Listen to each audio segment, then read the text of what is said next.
Hello बच्चों, मैं हेमंत प्रजापति आप सबका स्वागत करता हूं आपकी अपनी प्यारी सी चैनल एचपी केमिस्ट्री क्लासेस में। डियर बच्चों, वीडियो को स्किप मत करें और ना ही छोड़कर जाएं। आपके लिए आज बेहतरीन वीडियो है। क्लास 10th से हम 11th में जाएंगे तो हम कैसे कार्य करेंगे, या हमारी स्टडी पर क्या इफेक्ट पड़ेगा, या हम इसको कैसे चेंज करें, कैसे क्लास 11th की शुरुआत हम कैसे करें।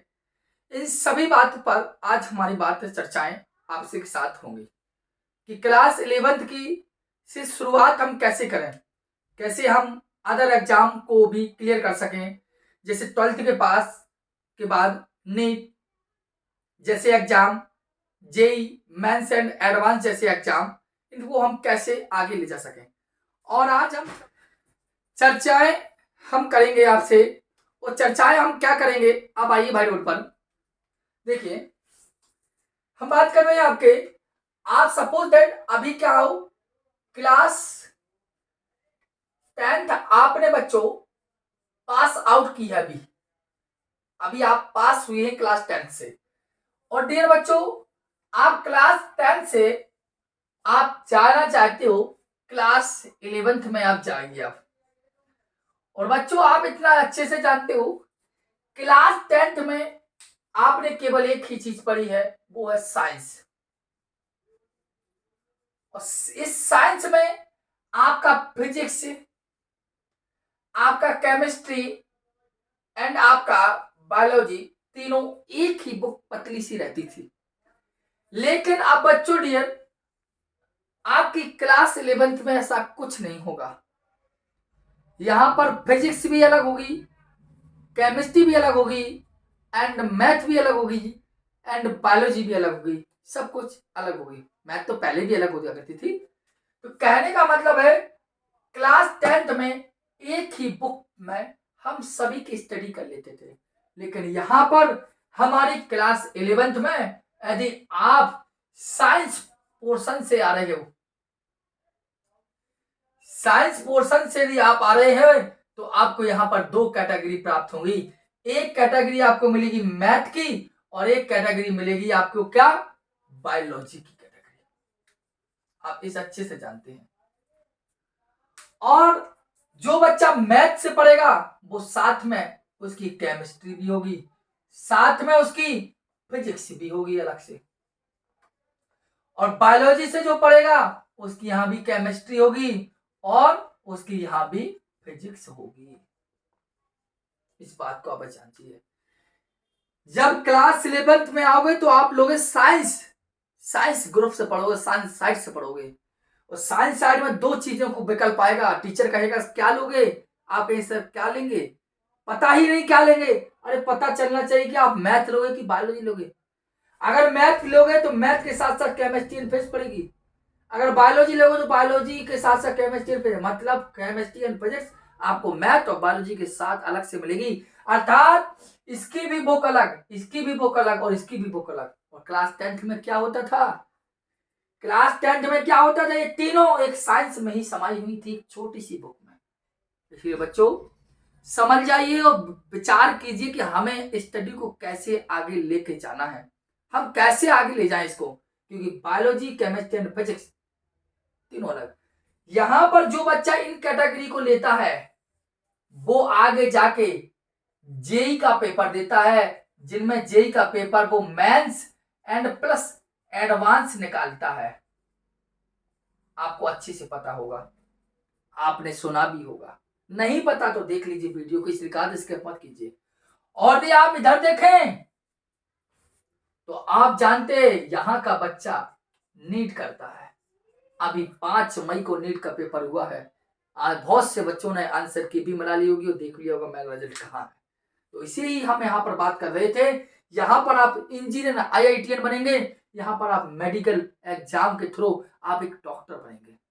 चुनाव आपको करना है कि मैथ लें कि बायोलॉजी लें। इतना ज्यादा ये क्लास 10th से आपको क्लास 11 जाना है, दूरी बहुत है और बहुत ही ज्यादा चर्चाएं हम करेंगे। लेकिन डियर स्टूडेंट, आपको बिल्कुल भी टेंशन नहीं लेना है। क्यों? क्योंकि हम आपके इस प्लेटफॉर्म पर आपके पूर्ण प्रयास करेंगे कि अच्छे से अच्छा आपको फैकल्टी प्रदान करें हम। आइए हम चर्चाएं और भी कर ले रहे हैं कि आपका जो क्लास 11th है उसका सिलेबस क्या होता है, या हमारे लिए बेस क्या होता है, हमें बेस कैसे बनाना है, हम क्लास 11th की शुरुआत कैसे करें। तो अगर हम बच्चों क्लास 11th की बात करें तो क्लास 11th की प्रारंभ हम कैसे करें, क्लास 11th का सिलेबस कैसा हो सकता है, या क्लास 11th में केमिस्ट्री का सिलेबस क्या होता है, इस तमाम बातों पर हम और चर्चा कर रहे हैं। हम क्लास 11th के सिलेबस कौन सा, क्लास 11 का सिलेबस है केमिस्ट्री, सिलेबस है रसायन विज्ञान, सिलेबस है केमिस्ट्री, सिलेबस है रसायन विज्ञान। आइए बच्चों सिलेबस रसायन विज्ञान पर हम बात करेंगे आज एक एक चैप्टर पर, क्योंकि इतना आप जान लीजिए केमिस्ट्री टॉपिक जो होता है, ये हमारी जो केमिस्ट्री है वो 3 भागों में डिवाइड होती है। ये हम बाद में आपको बताएंगे कभी कि केमिस्ट्री शब्द आया कहां से है, इसकी चर्चा भी नहीं। हम केवल बात यहां करने आए हैं, ना तो हम आपको भी केमिस्ट्री पढ़ाने आए हैं, हम केवल बात चर्चा यहां करने आए हैं कि हमारा सिलेबस क्या है केमिस्ट्री का, या हमारा सिलेबस के साथ साथ हमारे क्लास 11 की शुरुआत हम कैसे करें, ऐसी तमाम बातें हम आज करेंगे। हम आपको बताएं कि केमिस्ट्री में जो आपका सिलेबस होगी तो 3 कैटेगरी, एक आपकी फिजिकल केमिस्ट्री होगी, एक ऑर्गेनिक केमिस्ट्री होगी, और एक आपकी होगी इनऑर्गेनिक केमिस्ट्री। इस बात को हमेशा ध्यान देना, केमिस्ट्री आपकी 3 physical, organic and inorganic chemistry होगी। आपकी 3 टाइप की केमिस्ट्री आपको मिलेगी, इसको समझ। नियम कायदा कानून जहां रूल फॉलो होने लगे समझ लो फिजिक्स की बात हो रही है, फिजिकल केमिस्ट्री होगी। केवल ऑर्गेनिक, ऑर्गेनिक मतलब कार्बन, केवल कार्बन की बात होने लगे तो ऑर्गेनिक केमिस्ट्री है, बगैर कार्बन की बात होती है इनऑर्गेनिक केमिस्ट्री। खत्म, फिर चर्चा करेंगे हम आपसे विस्तार से, अभी बात चर्चा करें सिलेबस पर। आइए डियर हम बात करें तो फर्स्ट लेसन की बात करें केमिस्ट्री की, तो देखिए आप फर्स्ट लेसन केमिस्ट्री क्या होगा, पहला लेसन है रसायन विज्ञान की मूलभूत अवधारणाएं। एक पहला लेसन आपका ये है जिसे हम इंग्लिश वर्ड में बोलते हैं सम बेसिक कॉन्सेप्ट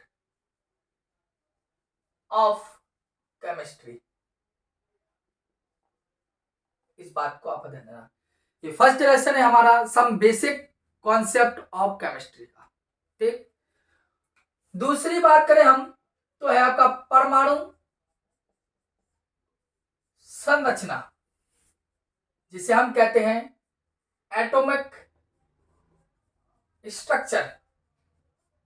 बात समझ में, ये दोनों लेसन है डियर बच्चों आपकी फिजिकल केमिस्ट्री का है। आपकी कौन सी केमिस्ट्री का है, फिजिकल केमिस्ट्री का है, क्योंकि रसायन विज्ञान 2-3 कैटेगरी है। फिजिकल केमिस्ट्री जिसे हम बोलते हैं भौतिक विज्ञान, वो भौतिकी रसायन। ऑर्गेनिक केमिस्ट्री जिसे बोलते हैं कार्बनिक रसायन। इनऑर्गेनिक केमिस्ट्री जिसे बोलते हैं अकार्बनिक रसायन। तो ये 2 चैप्टर जो आते हैं atomic structure and some basic concept of chemistry, ये 2 लेसन आपके फिजिकल केमिस्ट्री के अकॉर्डिंग आते हैं। समझ में आ रही होगी, एक बार के लिए रुकना। चलिए बढ़िया है, अच्छी आ रही है वीडियो, समझ में आ रही होगा। आई थर्ड पोजीशन की बात करें हम, तीसरा लेसन क्या है, तीसरा लेसन है क्लासिफिकेशन ऑफ एलिमेंट्स, मतलब तत्वों का वर्गीकरण। ये आप पढ़ेंगे classification of element, classification of elements.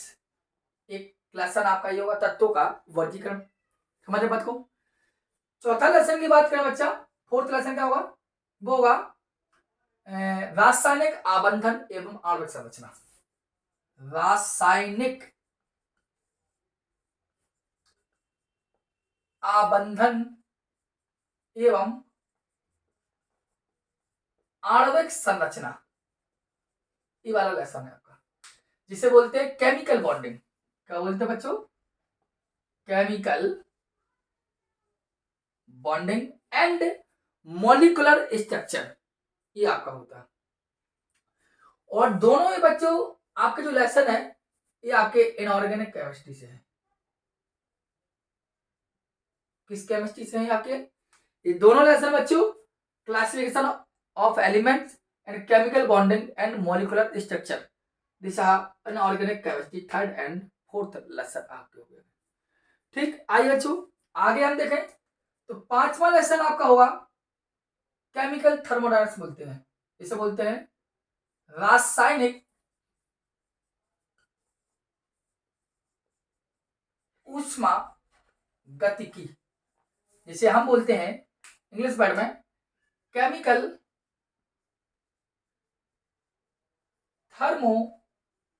Thermodynamics. यह लेसन तो आपको फिजिक्स में भी मिलेगा और फिजिक्स से भी रिलेटेड आपका होगा। सिक्स्थ लेसन है इक्विलिब्रियम वाला, अर्थात साम्य, साम मतलब इक्विलिब्रियम, इक्विलिब्रियम। डियर बच्चों इक्विलिब्रियम में इसी साम वाले 6 नंबर के लेसन में आपको दो प्रकार की इक्विलिब्रियम मिलेंगी पढ़ने को, इस बात को समझ जाना। एक इक्विलिब्रियम जो होगी आपकी वो मिलेगी आपको आयनिक इक्विलिब्रियम, ठीक बच्चों, और एक आपको मिलेगी मेरे हिसाब से केमिकल इक्विलिब्रियम, रासायनिक साम, ठीक है। इक्विलिब्रियम में आपको दो कैटेगरी मिलेंगी पढ़ने को, ionic equilibrium and chemical equilibrium, दो टाइप का आपको मिलेगा। 7th पोजीशन की बात करें मतलब केमिकल थर्मोडायनामिक्स, इनऑर्गेनिक की बात क्या होगा तो आपका होगा रेडॉक्स अभिक्रिया, रेडॉक्स। और बच्चों आपको पता है हाई स्कूल लेवल में क्लास 10th का फर्स्ट लेसन केमिस्ट्री का रासायनिक अभिक्रिया एवं समीकरण में हमने आपका रेडॉक्स पढ़ा था, हो ध्यान तो आप ध्यान कीजिए। और रेडॉक्स में हमने क्या जाना था, वे अभिक्रियाएं जिनमें ऑक्सीकरण एवं अपचयन दोनों साथ साथ होते हैं रेडॉक्स अभी कहलाती है, ऑक्सीडेशन एंड रिडक्शन साथ साथ चलती हूँ, लेकिन यहां पर रेडॉक्स एक लेसन है बच्चों। अब सोच लीजिए 10th और 11 जमीन आसमान का फर्क है ना, यहां पर एक लेसन है रेडॉक्स अभिक्रिया का, ठीक है। 8 बात करो याद देख लीजिए, 5वां 6वां और 7वां जो लेसन दिखाई दे रहे हैं ये तीनों के तीनों फिर फिजिकल्स के ही हैं। कौन सी केमिस्ट्री के? ये भी फिजिकल केमिस्ट्री के। मैं आपको दोबारा समझा दूंगा। 8वां लेसन लीजिए आप, ऑर्गेनिक केमिस्ट्री कहलाती है, ये पूरी की पूरी आपकी ऑर्गेनिक केमिस्ट्री होगी। और ऑर्गेनिक केमिस्ट्री में हम पढ़ेंगे क्या क्या तो वो आप सुन लीजिए, समझ लीजिए अच्छी से। सबसे पहले तो हम पढ़ेंगे इसमें नोमेनक्लेचर, और नोमेनक्लेचर मतलब आयुपेशी, नामकरण पढ़ेंगे यहां पर, नामकरण उसका भी पढ़ेंगे जो व्हाइट बोर्ड आप देख रहे हैं ना, इसका भी पढ़ेंगे, चतुर्भुज पंचभुज अष्टभुज, जिस मोबाइल से वीडियो रिकॉर्ड हो रही कैमरा रिकॉर्ड उसका भी हम पढ़ेंगे। नोमेनक्लेचर के साथ साथ हम पढ़ेंगे आइसोमेरिज में,